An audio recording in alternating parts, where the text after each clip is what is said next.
Hi, this is Mr. Evans. This video is going to look at a question from Unit 1, and the question is about the influences on share price. So the question is, discuss the extent to which expectations of future profits are the biggest influence on Facebook's share price.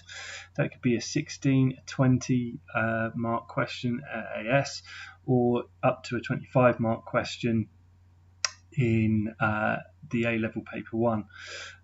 If it were a 25 mark question on paper 1 A-level, it probably wouldn't be Facebook, but organisations. Nevertheless, the question is about the determinants of share prices and particularly looking at the predicted financial performance, but there are other things that determine share price as well, and your job is to say, is it expectations of future profits that are going to have the biggest influence on the share price, or is it previous financial performance? So you may get a case study to help you with this. Part of the aim of this video is to keep you up to date with things that are going on. So I'm recording this in 2018, just after there's been a bit of a scandal about Facebook data. So I'm imagining that you have been given this case study in the exam. It might be worth pausing the video and just having a quick read of the case study and thinking about, is it the expectations of future profits that are driving the share price, or is it other factors? So here's my plan for answering the essay. So my first paragraph or section is going to look at why it is the expectations of future profits that are the determinants of the share price, and I've just picked out some things from the case study to help me. I'm then going to have, well, what are the other factors that might have determined the share price, and then I've got my conclusion. Now, the examiner's reports that I've read really go on about the importance of students knowing where they're going with their essay, and so what's my basic conclusion? It's that shareholders want to make money, and in order for shareholders to make money, it relies on the organisation being profitable in the future. So that's where I'm going with this essay. So just to read my essay, how have I structured it? Well, I've started off with a first paragraph that tells me how shares are determined. So the price of shares is determined by the demand for and supply of those shares. When the demand for shares is high, it pushes up the share price. So I've given the examiner some knowledge about what it is that actually determines share prices, because that's what the question's about. As most investors ultimately aim to make a financial return on their performance, it appears that the expectations of future profits will have a large influence on demand for shares and therefore their prices. So this is signposting the examiner that I really understand the question, and I'm going to be trying to say that throughout this essay that the expectations of future profits are going to have a large influence on share prices. So I need to construct an argument using the data in the case study, and I'm going to be looking to combine a few bits of information from the case study in order to make my point that future profits are going to have a large influence on the demand for shares. Okay, that's the question. Expectations of future profits are the biggest influence on the share price. So how have I constructed the argument that it is expectations of future profits? Okay, so I've first of all stated that the share price increased by 400% in this time, which is true. I worked that out, and it appears the main reason for this was the expectations of future profits. Facebook has a dominant space in the digital advertising market because they're able to sell advertisers' data on specific users, which enables advertisers to target their adverts very efficiently. Okay, a little bit of that came from the case study, and I've developed that with my own knowledge. As a result, Facebook were able to grow their profits quickly. New shareholders looking for a return on their investment would have been incentivized to purchase Facebook shares, thus increasing demand for the shares and increasing the share price. So I've explained why expectations of profits led to an increase in the demand for shares.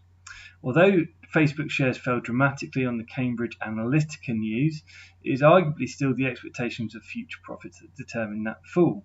Okay, so I've put a new paragraph because I've slightly changed direction. This is about why expectations of future profits raised the Facebook share price.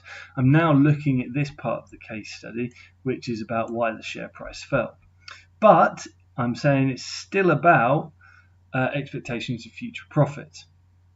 This is because of the withdrawal of big advertisers like Tesla. From the case study, investors seem to have been worried that other advertisers would pull out, reducing revenues and profits and reducing the chance for them to make profits in the future.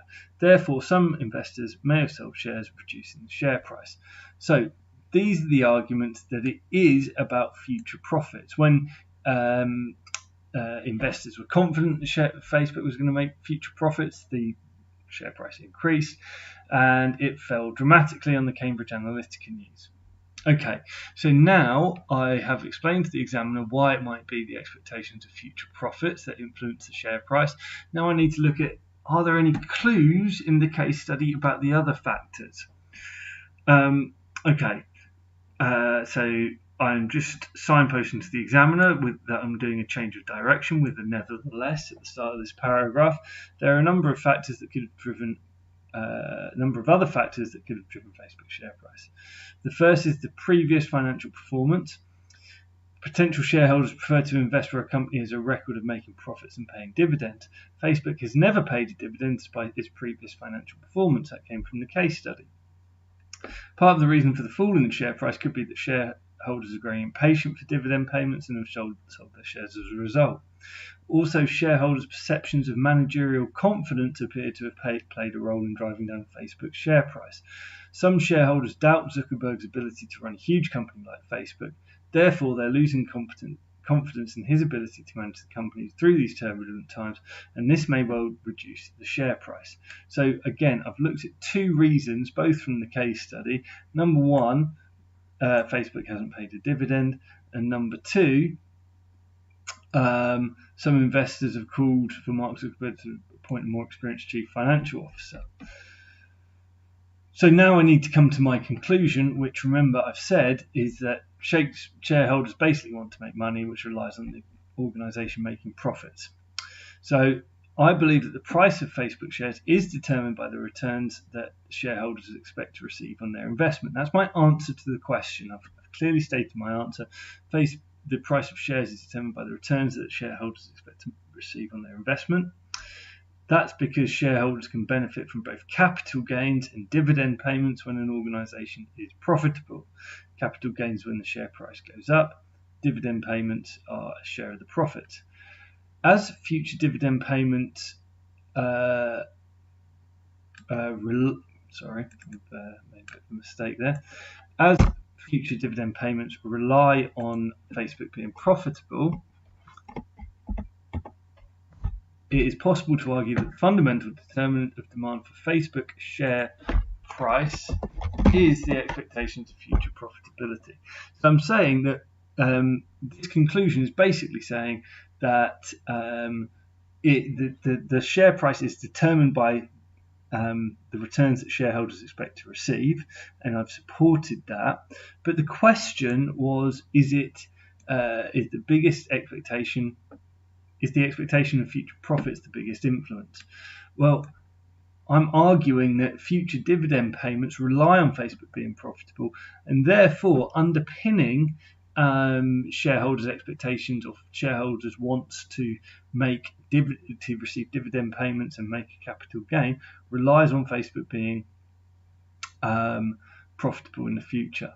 So hopefully what I've shown the examiner here is that I've come to a clear judgment that's balanced and based on my analysis of the case study. And that should be enough to get me into the top band with this essay on share price.